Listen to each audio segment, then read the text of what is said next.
ayan guys, update na natin kung anong araw ngayon. May 26, 2024 kung saan soft opening tayo ngayon ng Diwata Paris dito sa Quezon City. So itong tinatayuan ko ngayon, ito po yung Morning Star Street sa Sunville Subdivision. Tapos narito yung entrance natin, dito yung Diwata Paris Overload. Ayan, dito po yung Diwata Paris Overload. So ito yung gate, i-place ko lang sa inyo, tapos papasok tayo dun sa loob. Doon pa talaga sa loob yung pwesto natin. So pakita na natin guys. Let's go!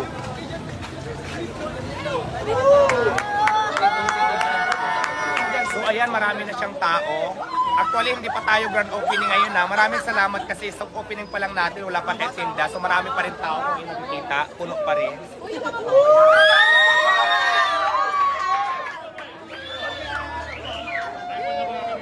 Ayan, nakikita natin, di ba? Sobrang dami ng tao, maraming salamat. Tapos ang umuulan kasi ngayon kaya hindi pa masyadong maraming tao, pero marami na din talaga. So papakita lang natin yung area natin. So ayan. At hindi lang tayo Paris Overload. Papakita ko rin sa inyo na meron tayong mga boat ng halika rito. May billboard tayo. Billboard! Congrats! Tapos syempre may Diwata Chocolate. Diba? Diwata Chocolate. So ito yon. Pwede sa mga bata. Tapos syempre meron din tayong Guys, grabe ibang klase na si Diwata. Diwata Hotdog Overload. O, di ba? So ayan, dito pa tayo, mayroon pa. Okay, sundan. Meron din tayong Diwata Family Chicken. So ito ang itsura. So, meron din tayong Diwata Spaghetti Overload. Wow. So ayan, magbubukas yan sa June 2 sa grand opening natin. At syempre pa guys, ngayon, ipapakita naman natin ngayon yung dining area natin. Ay, dining area yung kitchen pala. Kitchen kung saan lulutuin yung mga pagkain natin. Ito yung sinasabi ko, mas in-improve, mas pinaganda, mas pinalinis, at mas pinasarap. So ito na po yung final true. Saring, dito na tayo. So, asa na yung aking cameraman?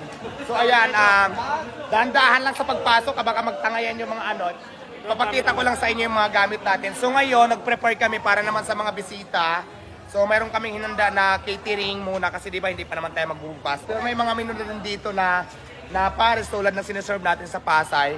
Pero hindi pa masyadong marami kasi papatikim lang natin sa lahat ng tao nandito ay yung magkakasya lang. Kaya nga po, importante kanina sinasabi namin mag-register bago pumunta kasi soft opening pa lang naman natin para lang mabudget natin kung gaano karami yung tao. Kaya importante yung nakalista. So, ito na, papakita ko muna sa inyo yung mga gamit natin, yung mga pinaglulutuan, yung kitchen natin. Ito sa public to para makita nyo gaano kalinis, gaano ka in-improve ni Diwata Paris. So, let's go. So, ayan guys. Sa kitchen, makikita nyo po, meron tayong Diwater. Galingan! Diwater. Tapos syempre guys, napakaganda po ng ating mga kaldero. Huwag magtulakan. Ito siya. Siguro yung iba na lang, dyan na lang siguro yung iba, kasi baka hindi naman kasya dito. Fix na lang natin. Ako na lang munang papasok, dyan na lang iba, para hindi tayo magkasya lahat. So, ito na po yung mga lutuan natin ng mga sabaw. Puro stainless po yan lahat. Talagang ginastusan po namin talaga. Tapos, mapakita natin yung siguro baka mag-anuhan na magkalaglagan. Ayan po, text natin yung mga gamit natin kung ano ka high-tech na yan. Ayan po. Yung mga kalan, ayan.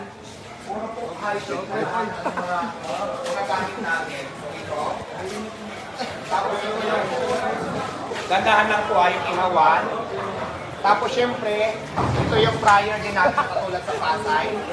So magdadagdag pa tayo ng fryer. So doon na lang muna tayo para babalik na tayo doon para hindi masyadong magulo. Alright? Tapos sa harapan naman tayo, titingnan naman natin kung ano yung itsura ng cashier natin ngayon. So papakita ko sa inyo. Let's go. Lagi nyo ng lado. Asa na?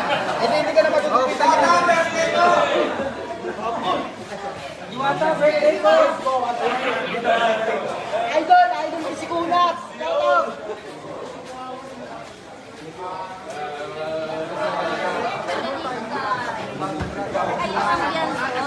Oh, tika lang. Oh, excuse me. Up. Asan na yung videographer ko? Alvin, Alvin. Ay, dito ba na dito? Padaan ito. Ano na? Nahuli. So, ayan na guys. So, picture na ate. Sige na. So, ayan na guys. Yung cashier natin, systematic na tayo. Meron na tayong POS. Ayan, POS siya.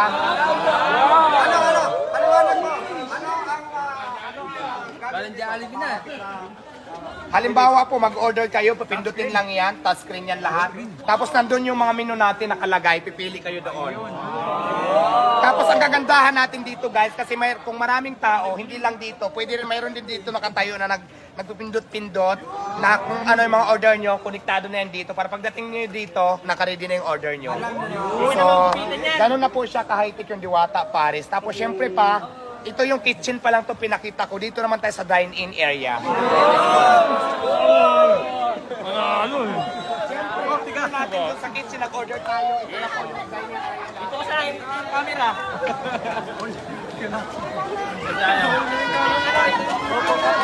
Diwata!